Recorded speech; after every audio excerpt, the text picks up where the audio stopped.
My name is Michael, and I have always found solace in the solitude of nature. In January 2023, I decided to rent an isolated cabin in Lake Arrowhead, California, to spend a weekend away from the stress of everyday life. Winter was in full swing, and snow fell gently, transforming the landscape into a true postcard scene. Upon arrival, the cabin was everything I had hoped for: rustic, cozy, and surrounded by towering trees, creating the perfect retreat for relaxation. After settling in, the temperature began to plummet and the snowfall intensified. The quietude of nature was quite comforting at first, but as night approached, I started to hear noises coming from outside the cabin. Indistinct whispers pierced the majestic silence, as if someone were conversing out there. I tried to ignore it, thinking it was just my mind playing tricks. However, as the temperature dropped and the night deepened, the feeling of being watched grew stronger, enveloping me in an uncomfortable unease. That same night, while trying to relax by the fireplace, I caught sight of a figure in the window. My heart raced as I quickly looked again, but the figure had vanished. It was a woman, dressed in clothing that seemed to belong to another era. I tried to rationalize what was happening, but the experience quickly took a disturbing turn when I heard the front door creak, as if someone were trying to enter. In an instant, I realized something was watching me, even if I couldn't see it. Sleep was impossible that night, and at dawn, I decided to explore the forest surrounding the cabin, hoping to understand what might have happened. The air was frigid, and the snow blanketed everything in a disorienting way. With every step, the feeling of being followed began to torment me. The forest seemed to vibrate with a strange presence. As I walked, the branches of the trees appeared to move, and the whispers that had once felt dark and distant became clearer, echoing in my mind. After hours of aimless searching, I realized I was, in fact, lost. The snowstorm had changed everything around me. The strange sounds I had heard at night started to intensify. Footsteps echoed behind me, intermingled with the breath of the wind. Desperate to escape that solitude, I longed to return to the safety of the cabin. But each time I looked back, the same figure was there, standing in the distance, watching with a penetrating gaze. Fear began to dominate all my senses. Without further resistance, I began to run back to the cabin, which now seemed an increasingly distant refuge. Each step felt like an eternity, and when I finally arrived, everything was as I had left it, but there was a palpable sense that something had changed. The stillness that once felt relaxing now left me unnerved, as if some dark mystery had lodged itself there, lying in wait. As the daylight dwindled and night fell again, the tension continued to mount within me. Your mind is playing tricks. I tried to convince myself, but it wasn't easy to ignore the feeling that the unknown was watching me, as if it wanted me to reveal secrets about myself that I wasn't even aware of. With the fireplace crackling, I decided to look out the window again, but I saw nothing. The darkness outside was thick, and the image of the figure wouldn't leave me in peace. It was as if it were lurking, waiting for the right moment to reveal itself. I tried to occupy my mind with books and music, but the terror of my reality clung to me. What was this place? There was something more here that I couldn't comprehend. By dawn, the snowstorm had finally ceased, but the atmosphere was still charged. As I stepped outside to head to the car, I felt an unusual sensation. The cold air seemed more intense, almost as if it had a personality of its own. I glanced back one last time and saw the figure again, but now the distance felt different, and her expression no longer appeared desperate. It held a sense of calm. She was there, but she seemed distant, like a memory trying to connect at the fragile boundary between past and present. The experience in Lake Arrowhead had become an episode one knew I wouldn't easily forget. The figure was there, but her expression seemed to reflect a deeper understanding, as if she was a reminder of something lost. What could it mean? Was it a warning or merely an echo of a story that no longer belonged to me?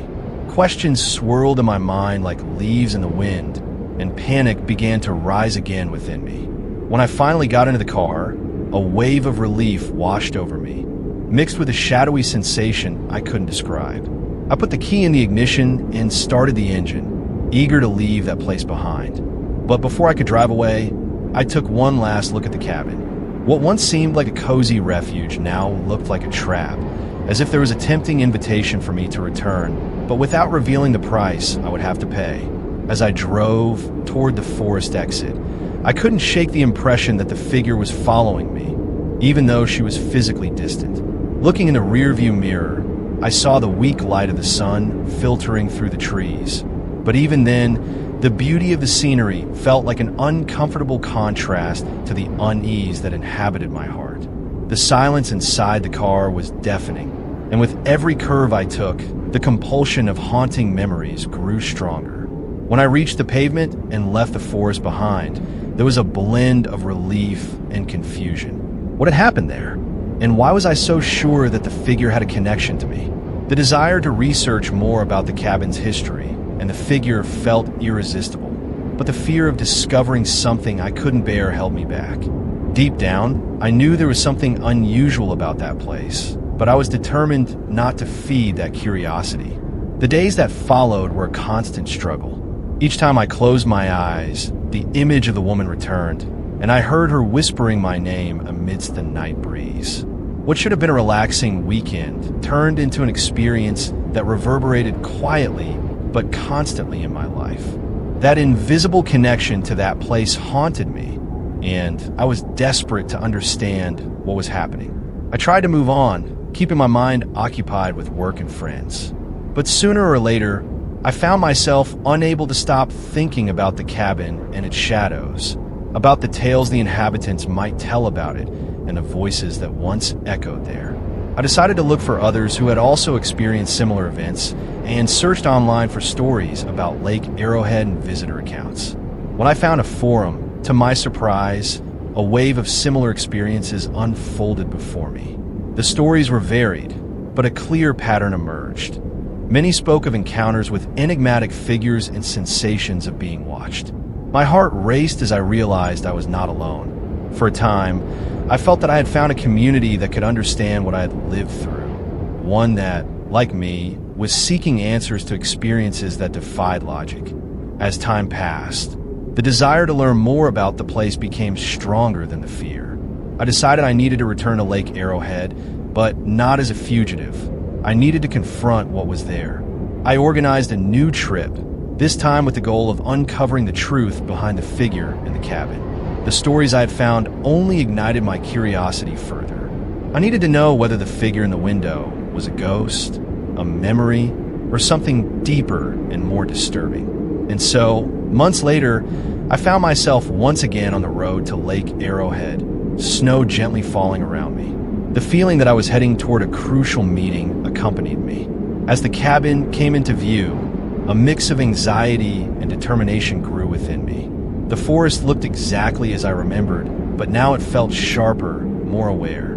I was ready to discover the truth of my experience, whatever that may be. Now, as I prepared to enter that cabin once more, a new understanding accompanied my journey. Life is full of mysteries, and I was prepared to face whatever awaited me on the other side of the door. Sometimes, the echoes of the past insist on returning, and it was time for me to confront those echoes head on.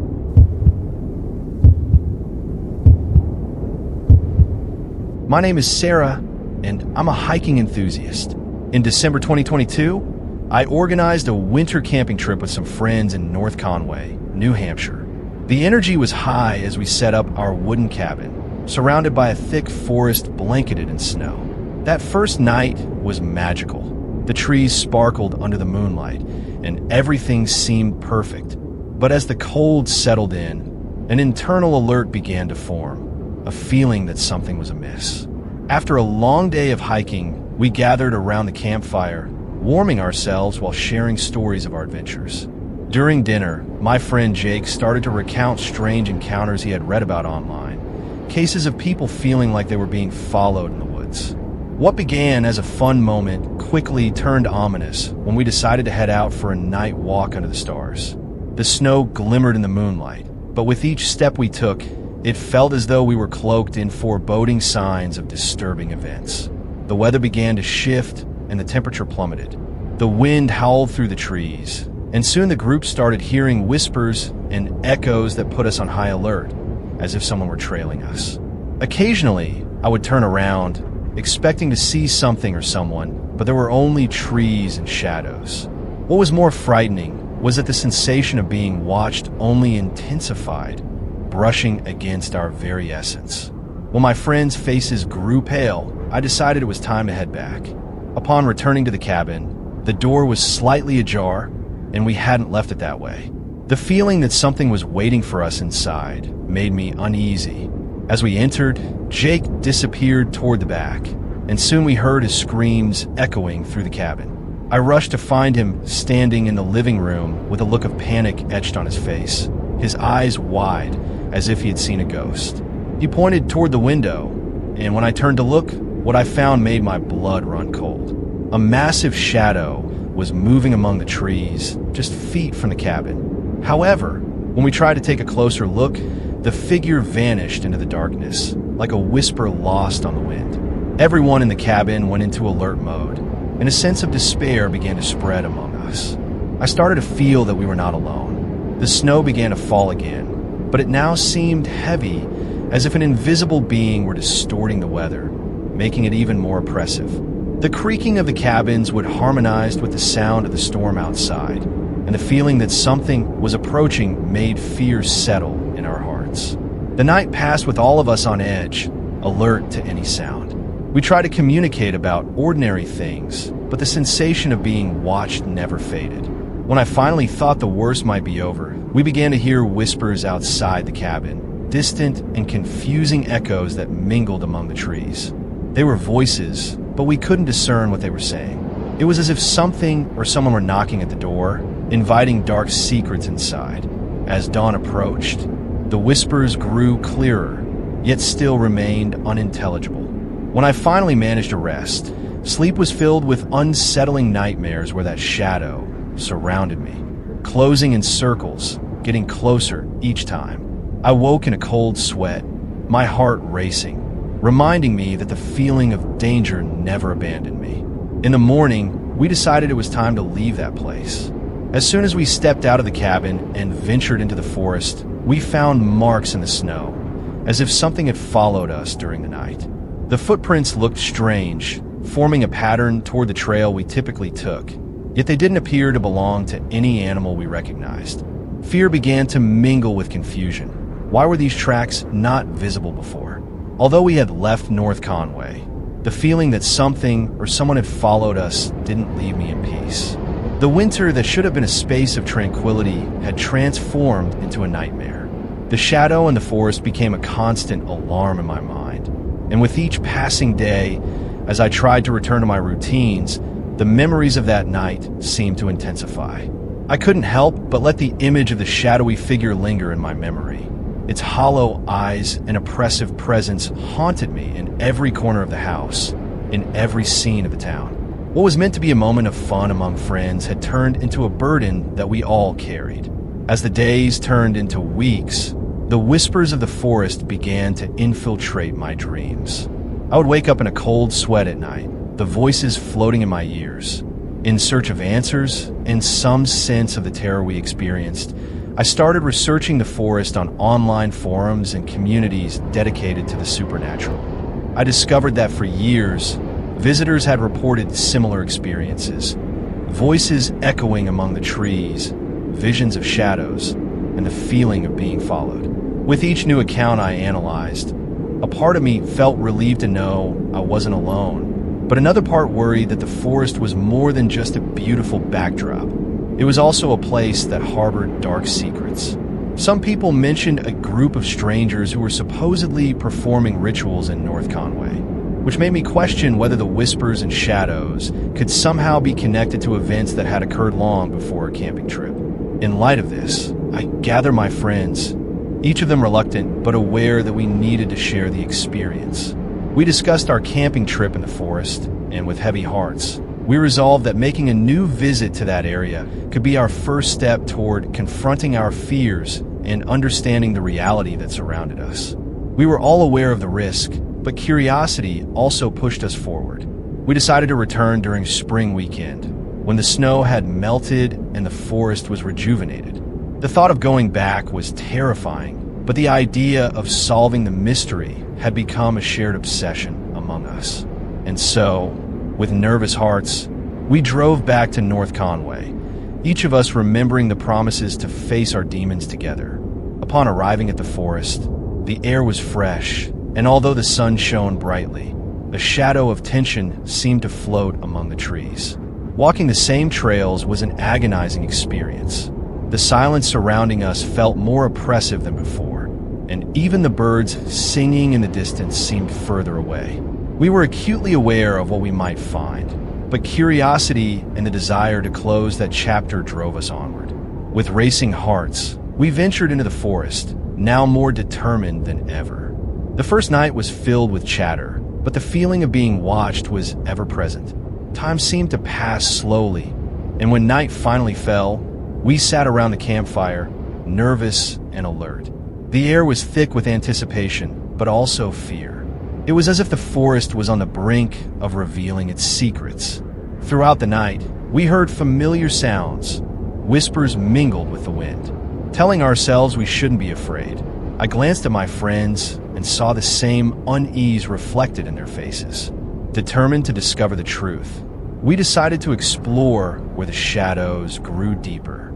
As we approached the spot where we had encountered the figure before, our instinct screamed that something was very wrong. When we arrived at the clearing, the tension was palpable. The silence was oppressive, and we all awaited the revelation. As I looked around, I felt the presence of what was there seemed to wait for us. But long before we could decipher what it was, the voices began to echo once again, louder and clearer. We could sense the darkness around us stir, as if the trees and their shadows were in communion with what lay ahead. In a moment that felt eternal, the figure had returned. Dark and unyielding, it approached us with a warning in its eyes. And before we could understand what was happening, the darkness enveloped it. Fear spread like fire, paralyzing us. The shadowy figure, now close, seemed to materialize the nightmares we had shared, becoming the archetype of the uncertainty that had taken hold of us since the first night we camped. As the shadow moved, a chill ran down my spine, and I realized it was not just a vision. It felt as if it had a consciousness of its own, as if it were assessing us, deciding what to do next. In a surge of instinct, Jake grabbed my hand, and we all formed a circle, our eyes fixed on the figure. It was as if the forest itself had fallen silent, waiting for some conclusion. The woman, dressed in clothing from another era, raised her hand as if warning us not to come closer, and her words echoed in our ears, reverberating through the tree canopies. "You are not ready to know the truth." Disconcerted, we tried to retreat, but the shadow seemed directly tied to our courage, and with each movement we made, our freedom appeared to drift further away. The atmosphere around us felt heavy, and we sensed that the forest knew we were there, aware of our presence and our weaknesses. Those voices, those cheerful laughs, transformed into desperate laments. It was as if they were calling out to us, dragging us into an abyss of uncertainties. "We need to get out now," Sarah shouted, breaking the spell. With an involuntary movement, we started to run, but the forest seemed to distort around us. Footsteps in the snow became echoing sounds, and the sensation of serpent-like shadows followed us, closer than we could imagine. Desperation dominated our hearts, and the thought of being caught before escaping invaded every thought. The path grew more tangled, as if the forest didn't want to let us go. Amidst anguished screams and haunting laughter, we sprinted with memories of safety in our minds, running faster as the trees seemed to close in around us.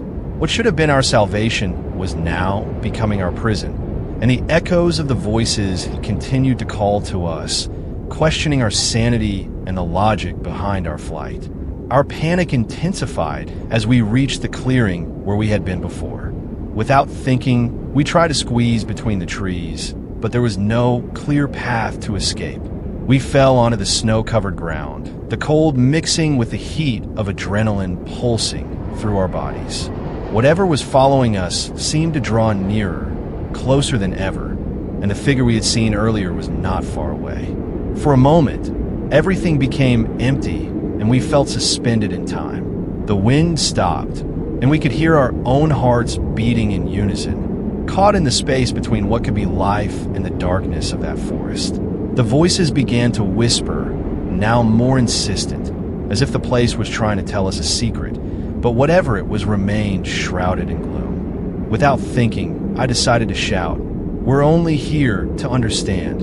We don't want to harm anyone." To my surprise, the figure paused for a moment, hesitating. There was a flicker of recognition in its eyes, but soon, panic overtook me again, and the figure seemed to disappear back into the shadows.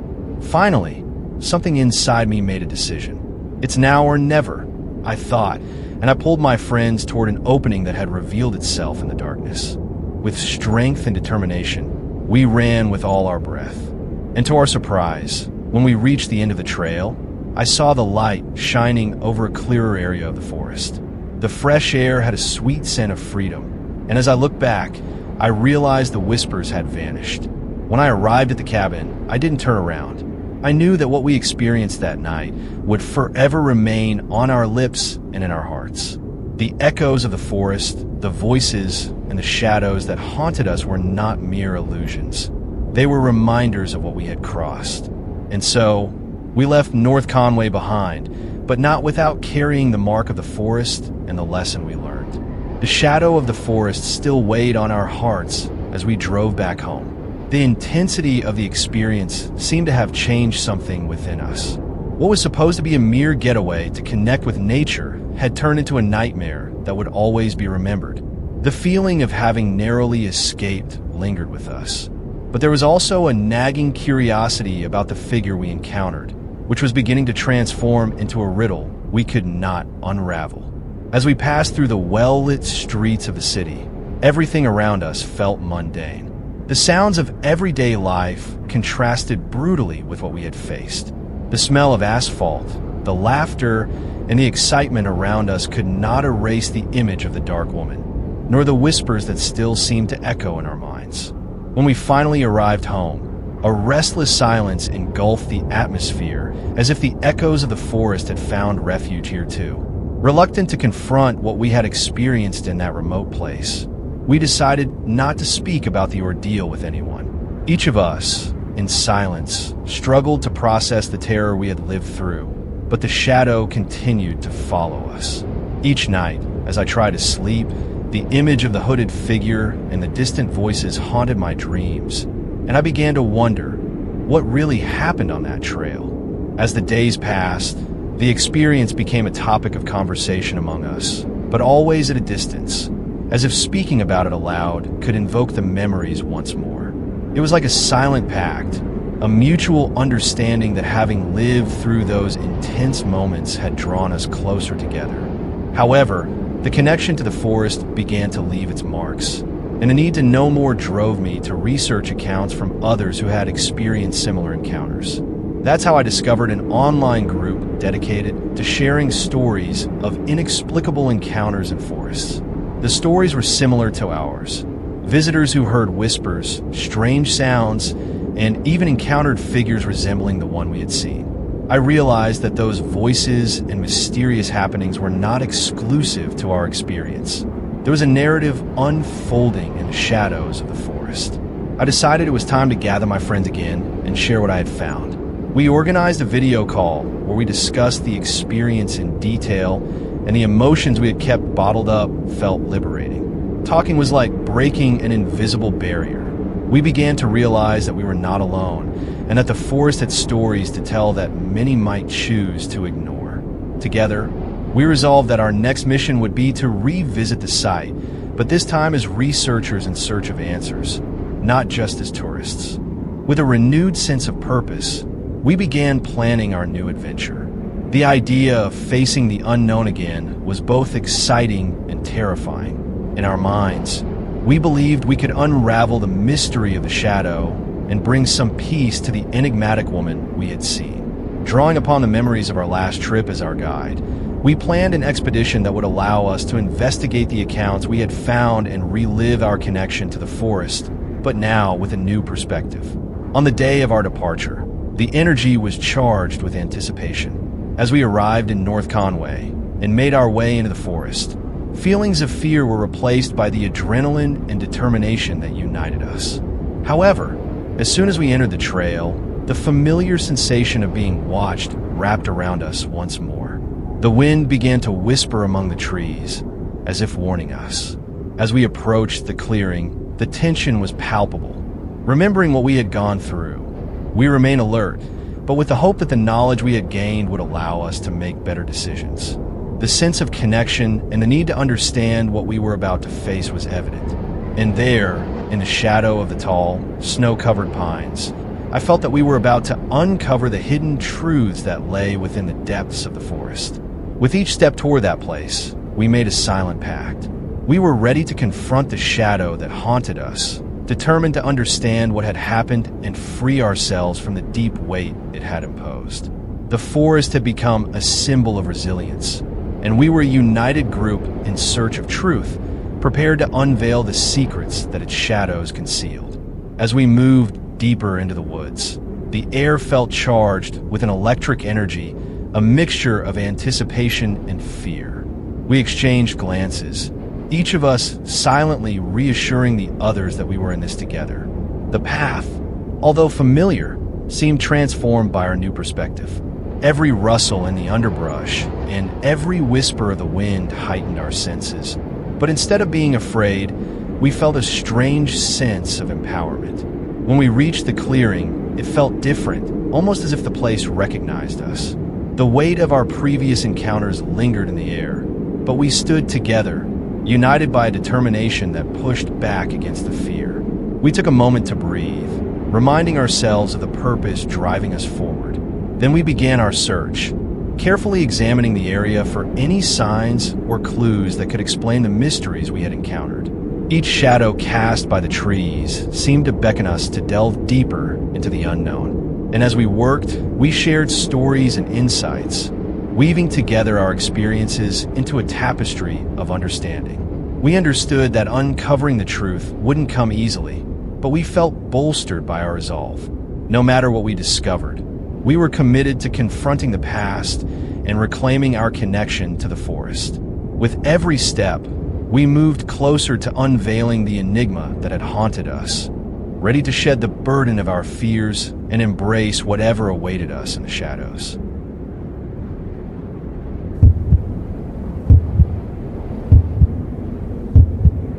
My name is Sarah, and in February 2022, I decided to take a winter trip with a group of friends to a cabin in Pine Hill, Oregon. It was a small cabin surrounded by a vast expanse of snow-covered forests.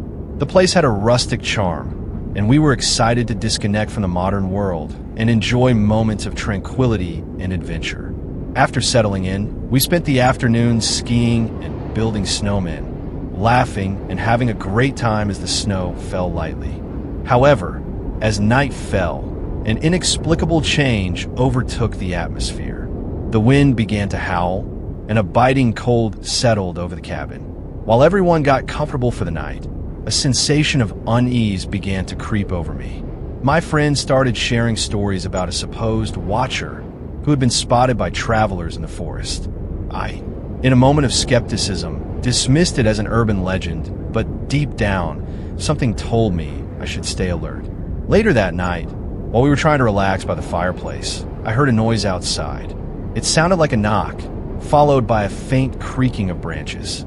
My instinct told me not to ignore it, but when I mentioned it to my friends, they just laughed, thinking I was overreacting. However, what followed became surreal. During the early morning hours, knocking began to echo at the door, with a force that made the house shake. We all woke from a deep sleep, panic washing over us. When we tried to look through the glass of the door, we saw no one. The only thing we could hear were the sounds of nature and our heavy breathing inside the cabin. The silence that followed was deafening, and fear began to turn into a dense cloud over our heads, making the air feel almost suffocating. With a surge of impulse, we decided that someone needed to open the door.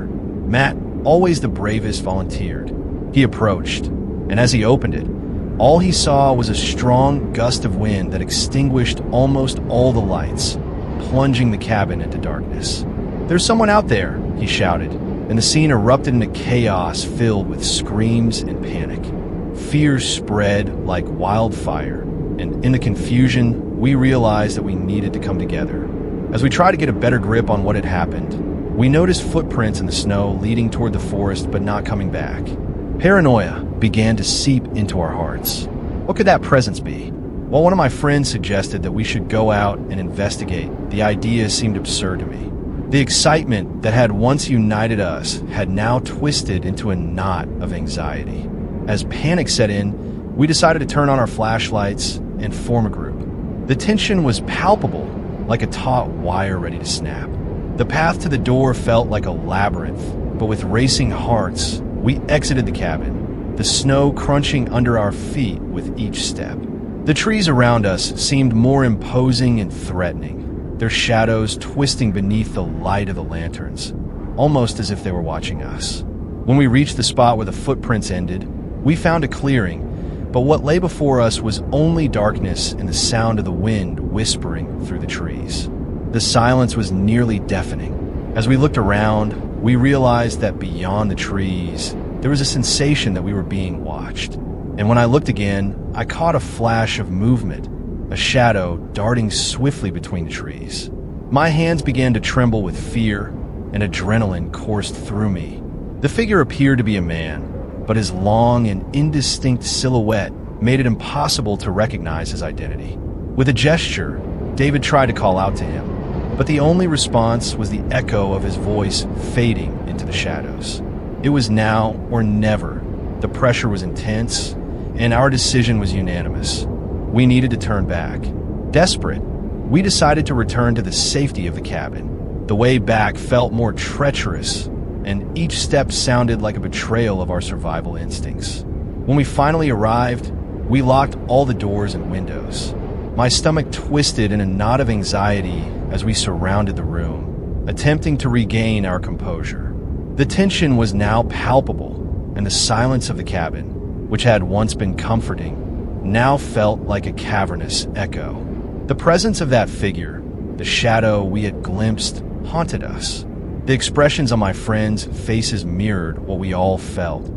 A collective fear that made everything feel more real than I could ever have imagined. We tried to distract ourselves, discussing what we could do next, but our words came out in nervous whispers. The idea that this place had once known terror left us uneasy. Our plans for fun and relaxation had transformed into an urgent desire to find a way out. The voices we had heard earlier were returning as well, though now they seemed distorted and distant, as if the trees around us were filled with secrets they did not wish to reveal. As the night unfolded, the feeling of being watched became an overwhelming shadow. The sounds from outside intensified, and the murmurs seemed more insistent, echoing our fear. The situation began to feel strange, as if the forest itself were uniting against us. It was as if we were trapped in a snare, and the desire to escape grew stronger with every passing minute. When dawn finally arrived, a knock resonated around the cabin, reverberating through every wall in a way that made the floor tremble slightly. In a surge of fear, we decided to turn on the lanterns once more and look out the window, hoping that the morning light would bring peace. As we illuminated our surroundings, I noticed that the footprints had multiplied. Looking outside, I realized that beyond the dancing shadows under the lantern light, there were marks in the snow that resembled creatures more than any human. "What are those?" I asked as a deep chill overtook me. It felt as though an invisible presence was surrounding us, and the idea of stepping outside again terrified me. But the need to understand what was happening was a force I couldn't ignore. As I glanced at my friends' faces, they all appeared to be in shock, struggling to grasp the gravity of the situation. The day began to break in a disturbing way, and the silence grew oppressive. The snowstorm had ceased, but the forest seemed to be in silent anticipation, as if waiting for us to make a decision. We agreed that we could no longer remain locked inside, and together we made our way to the exit. Each of us hesitated, but the thought of staying put felt worse than anything the forest might throw at us. As we stepped out of the cabin, the cold air hit us sharply, and the snow beneath our feet cracked ominously. Looking at the footprints in the snow, I saw that the more elusive marks moved away from the cabin and headed into the forest. My hands trembled, and a sense of desperation flooded my being. The forest, which had once seemed like a winter paradise, was now transforming into a realm of mystery and terror. Hearing whispers and distant laughter once again, I realized I couldn't escape for what had happened. The presence of the shadow and the tales we had already heard were not mere urban legends. We were now experiencing the raw truth. I believed that by entering the forest, we had crossed a line. Everything now felt part of an inescapable cycle, an intoxicating relationship between us and the shadows moving near the trees. With emotions running high, we resolved to give a warning to those who might venture into the forest. Our whispers of fear turned into shouts of alert. Don't follow the shadows. And with these warnings echoing through the trees, we followed the footprints, hoping they would lead us somewhere safe or back to reality. When we finally left Pine Hill behind, a sense of relief washed over us. But as I looked back, I saw the cabin still standing, concealing its secrets. The shadow continued to lurk in the darkness. I realized that our connection to that place would never be completely severed. It had become a part of who we were. The winter, which should have been a refuge for us, now served as a constant reminder that forests can harbor dark secrets. Throughout the drive back, I reflected on how a getaway meant for relaxation had turned into an experience of survival and mystery. Each of us remained silent, the atmosphere heavy, as memories of the cabin and the shadowy figure followed us. In the following days, daily life attempted to return to normal, but the unease from the experience was almost palpable. Every shadow I saw, every unexpected noise made my heart race, and the memory of that night in Pine Hill resurfaced. I needed to understand what had really happened, and the desire to share our story grew within me. The certainty that we were not the only ones to experience such a thing compelled me to seek out others who had gone through similar situations. Thus, I decided to create a blog where I could recount our experience and possibly connect with others. I began gathering accounts and stories from people who had also encountered the presence of shadows and whispers in the forests. With each new story I read, I realized there was a network of people sharing fear and curiosity, seeking answers for what challenges reason. It was a relief to know that we were not alone, but the realization of what had happened still felt disturbing. The act of writing about everything had a cathartic effect on me. I delved deeper into the history of Pine Hill, exploring archives and listening to local stories that intertwined tales of watchers with inexplicable events in forests. Each account seemed to weave a complex tapestry between the natural and the supernatural. I began to understand that the shadow we encountered was not merely an isolated figure, but a symbol of something much larger than all of us, and that often, nature hides truths we are reluctant to face. Finally, I organized a new trip with the same friends, now motivated to understand the connection that had formed between us and the forest. We arrived in Pine Hill on a clear day, and this time, we refused to be consumed by fear. Armed with lanterns and a renewed determination, we decided it was time to revisit the cabin, not to seek fear, but to confront whatever had terrified us. Upon reaching the cabin, our hearts were heavy with expectation, but also with courage. The atmosphere felt different. There was a calmness that invited us to explore, reminding us that there might also be beauty. With each step we took toward the interior, each of us reflected on our previous experience, deciding that there was strength in facing the unknown together. As we found the door, locked since our last visit, we made a silent pact. If something manifested, we wouldn't run. When we opened the door, the same cold, heavy breeze enveloped us, but instead of panic, we felt curiosity. We turned on our lanterns and split up, exploring the cabin with a fresh perspective.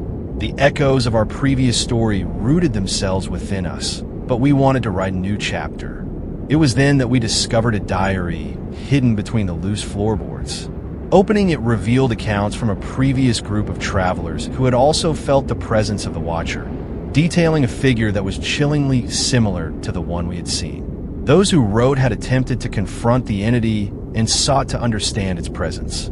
The words were shaky, but there was a clear determination. And in that moment, we realized that facing our fears was the first step to freeing the forest from its stories. As I read, I realized that the Watcher was not an evil force, but perhaps a guardian, someone or something there to protect the secrets of that land. In confronting our own terror, we recognized the complexity of nature and the role we play within it. The desire to unearth unspoken truths transformed into mutual acceptance. And as we left, we no longer carried the weight of the previous experience as a burden, but rather as a valuable lesson. We departed from Pine Hill with a newfound understanding, free from the shadows that had once followed us, but with renewed courage to face the unknown. With each step, we embraced the fact that some mysteries are a part of nature, and we must respect them. Forests are more than mere backdrops. They are witnesses to our experiences, our fears, and the stories we carry. As we left Pine Hill, I glanced back one last time and realized that the old cabin was more than just wood and a roof. It was a catalyst for memories that connected us to something greater.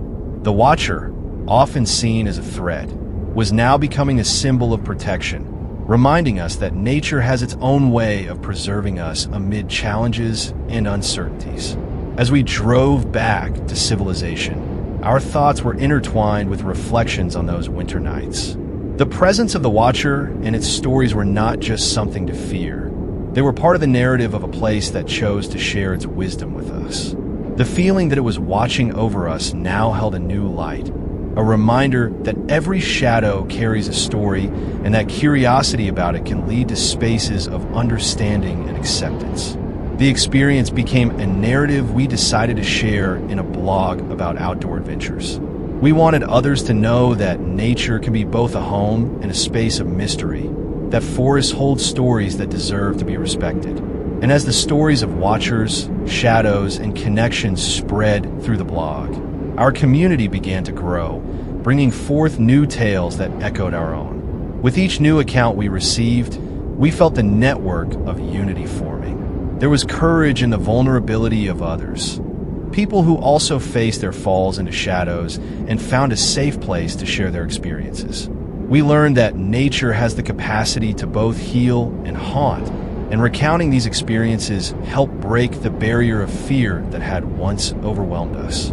Eventually, we decided that returning to Pine Hill was not about confronting the demons of the past, but an opportunity to further understand the layers of this complex relationship we have with nature.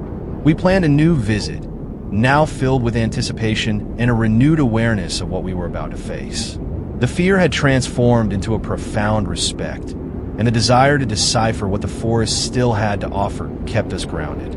On our new journey, every step we took on the trail was accompanied by the understanding that we had been changed by our previous experiences. We were more attentive, more aware of the shadows and whispers surrounding us, ready to listen to the hidden teachings. Once again, we found the cabin, but this time with an appreciative gaze, recognizing it as part of a greater journey of discoveries.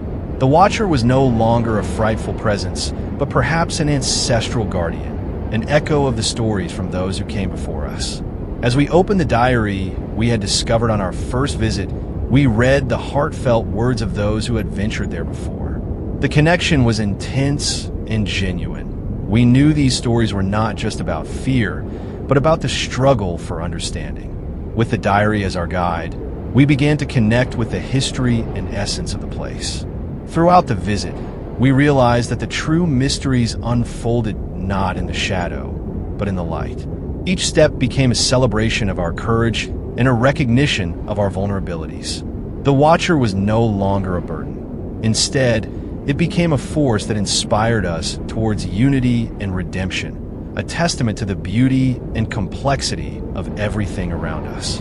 We left Pine Hill bursting with laughter and lightness, knowing that the forest would always hold its stories and that we were ready to face them, not with fear, but with a warm embrace. The shadow that once felt threatening was now a part of our learning and growth. The Watcher had become a symbol of wisdom in this shared journey, and as we returned home, the forest remained alive in our memories, always ready to offer us new challenges and lessons. We had the courage to explore not only the nature around us, but also the mysteries that reside within ourselves. The Watcher would continue to surveil, but we knew that together we could face whatever life brought us in our next adventure.